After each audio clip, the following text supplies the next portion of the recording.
So what's up, guys? I know it's late, but I wanted to do a video sharing some of the things that I've been learning lately. And a lot of what I've been learning is about what love is.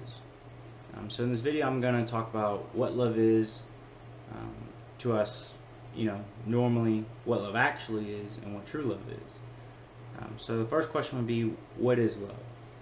Well, according to the University of Cambridge, love means to have a strong affection for someone, which can be combined with strong romantic attraction. Definitions like this is why when we think of the term love, we first think of a family member, friend, child, or significant other.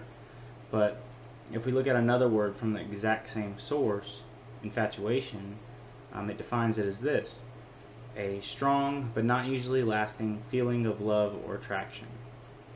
So, according to the University of Cambridge, love is no different than infatuation other than longevity. There's a huge problem with this because in John 13 we are actually commanded to love everyone in the same way that God has loved us. If we accept definitions like this, then it makes it impossible to keep this command. Why? Well, because these definitions make love based solely on emotions and feelings, and emotions are not something that we can control. We can control our actions, but we can't control what we feel. We use the term love in this way, which is the wrong way, because we can care or adore someone so much, but we can't really find the right words to express ourselves, so we just use love in that situation.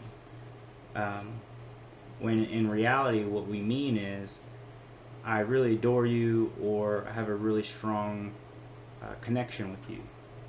But when we say things like this, or if we said things like this, it doesn't quite roll off the tongue so well, so we just replace it with I love you.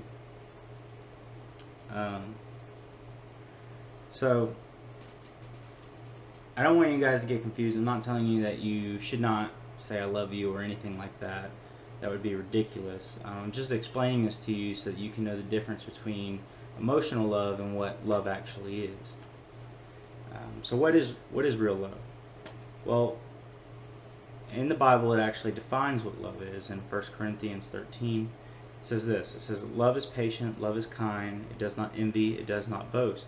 It is not proud, it does not dishonor others, it is not self-seeking, it is not easily angered, it keeps no record of wrongs. Love does not delight in evil, but rejoices with the truth. It always protects, always trusts, always hopes, always perseveres. It's one of my favorite scriptures. But what is love? It's multiple things.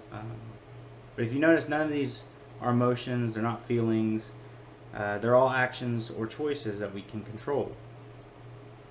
The reason this is so powerful is because it allows us to keep that command I was talking about, to love others in the same way that God has loved us, and John 13 and 15.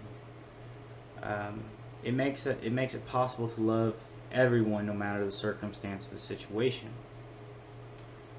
But in order to do this, we have to learn something. We have to learn to have self-control when it comes to our emotions. Now, I'm not trying to tell you guys that you guys need to dictate how you feel, or change how you feel or anything like that, because just like we talked about earlier, that's impossible. Those are emotions. But what I am saying is to learn to not let your emotions dictate your behavior. Emotions are great friends, but they're terrible leaders. Now, this is the last part, the part that probably most of you guys have been waiting for, being as how it's Valentine's Day and all. But this is what true love is. So what is true love? I hate to be the bearer of bad news, but true love is just love. If you notice in the scripture, it talked about not keeping a record of wrongs. And I bring this point up because I've talked to a lot of people about this. It's one of my favorite things to talk about people is what they think love is. And we get to the point to where they say, well, how are you supposed to love somebody who's rude or hateful to you? How are you supposed to do that? And that's where the scripture really comes in key, is to love somebody is to, treat them kindly and fairly, and, not let their actions dictate what you do. It's basically not being selfish in any situation. If we choose to only love the people that love us back, that's simple, that's easy. You're not really accomplishing anything by that. You're not being any different than anybody else. And the best example of this is Jesus himself. Because not only did he die for us, so that we don't have to be captive to sin anymore, but in Luke 23:34, he also asked God to forgive us while we beat and tortured him. He chose to die for us even though we hated him and even called for him to be crucified. This is true love. So choosing to show someone love even when they are being rude or hateful to us is true love. Like I said, showing love to only those who love you is easy. There's nothing difficult about that at all.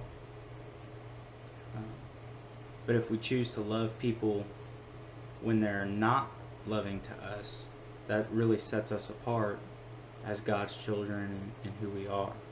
So what I want you to learn from this, and what I have learned from this, is that the next time somebody's rude or hateful to you or anything like that, instead of looking at it as an insult or a reason to get mad or maybe get justified in being hateful back to them, you can look at it as an opportunity to show somebody what true love is, to show somebody who Jesus is, and to be like Jesus.